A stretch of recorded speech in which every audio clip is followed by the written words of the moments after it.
Just a few minutes ago, we shared those adorable pictures of Jeremy Shipp's niece and nephew. And niece Olivia, not only does he enjoy being an uncle, he really loves being a certified financial planner. Today is World Financial Planning Day, and Jeremy shares his insights. Take a look. It's World Financial Planning Day, and we're joined today by certified financial planner Jeremy Shipp. Jeremy, it's always great to see you.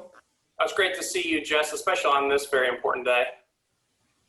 I feel like we've celebrated a couple of financial holidays together throughout 2020. You've put these on our radar. There was the 401k day recently, and now World Financial Planning Day.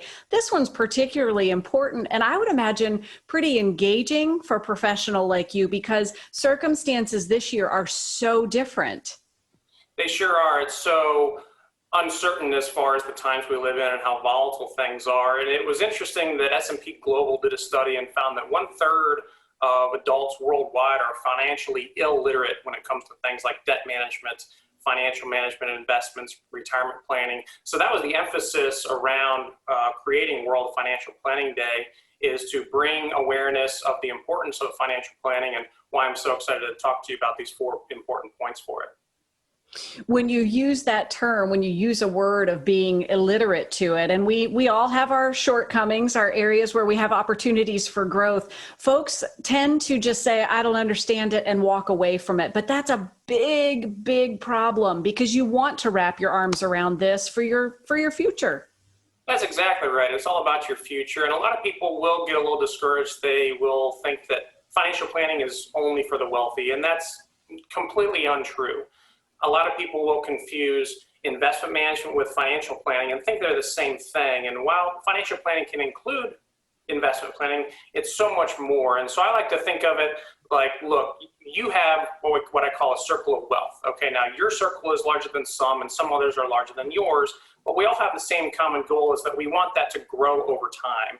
And the value of financial planning is being able to make better financial decisions tomorrow than we did today, better decisions the day after that, and the day after that. So regardless of where you're starting with your circle, using financial planning can help you grow that in the future over time. So financial planning for everyone. We all want to embrace this, regardless of whether you have a small nest egg, maybe no nest egg, and you want to grow it, or you have a large nest egg. How important is it, in your opinion, Jeremy, to establish goals?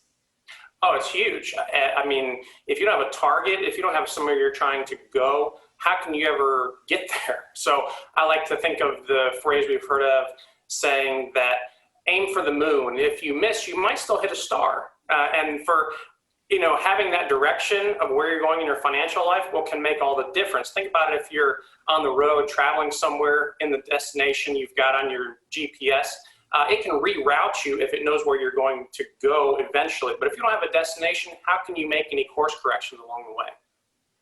I like that analogy. Reach for the moon, but you might hit a star. And then you're right. Oftentimes, if we're driving in a certain direction or headed a certain way, you may have to reroute, but at least you know where you're headed. This also makes a big impact in establishing that future and maybe protecting it in so many ways.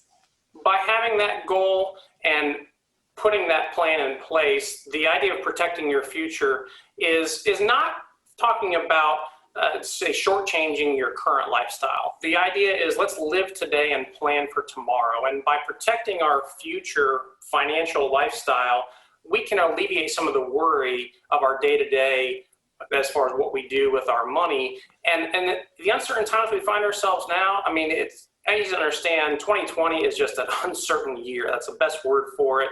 And volatility is wild out there, especially when it comes to the financial markets. So if you can alleviate some of your worry by protecting your financial future, it allows you to make those better decisions along the way. And sometimes understand you don't have to do it alone.